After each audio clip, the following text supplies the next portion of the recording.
Сәлем достар, бүгін дайники дайындайтын боламыз. Ең алдымен мен каналыма тіркеліп, қоңыраушаны басып қойыңыздар. Өте дәмді шығады.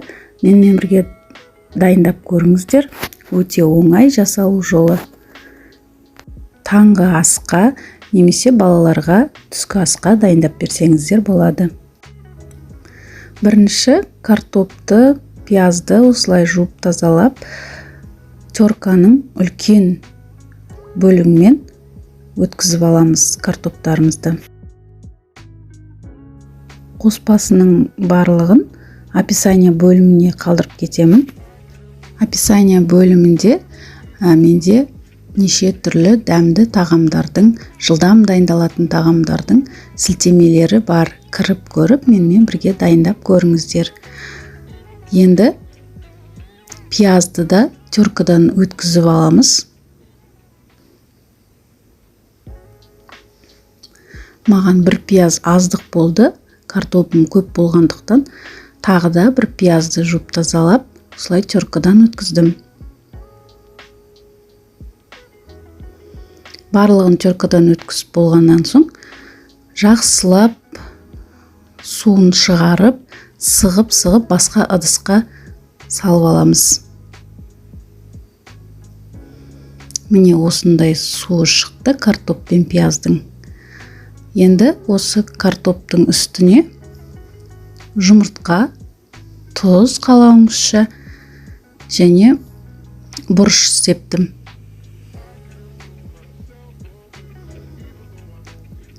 Екі ас қасық ұн салдым.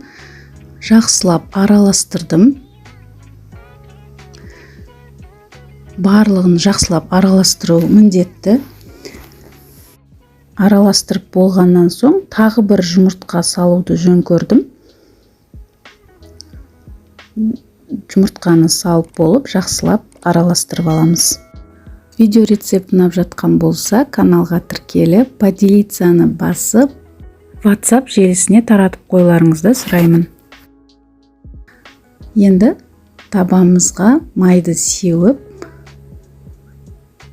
шамалы қыздырып, осындай котлеттің пішінін жасап, екі беттің қызарғанша қуырып аламыз.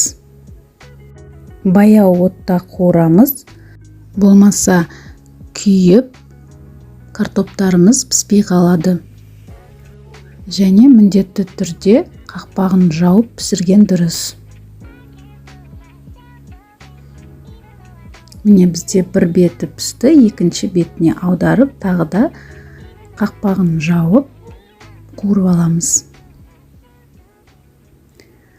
Біздің дайники дайын, жылдам әрі тез дайындалады, өте дәмді болып шығады. Мен соус ретінде қаймақ пен чеснокты теркадан өткізіп салдым, араластырып, осылай ортасына қойып,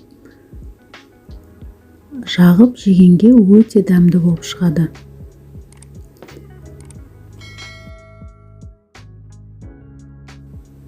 Міне мен біреуін көрсетіп жатырмын жеп, ортасы піскен, өте жұп-жұмсақ, дәмді болып шықты. Видеоны соңына дейін көргендеріңізге рахмет. Сіздермен бірге болған Гүлнұр Темировна.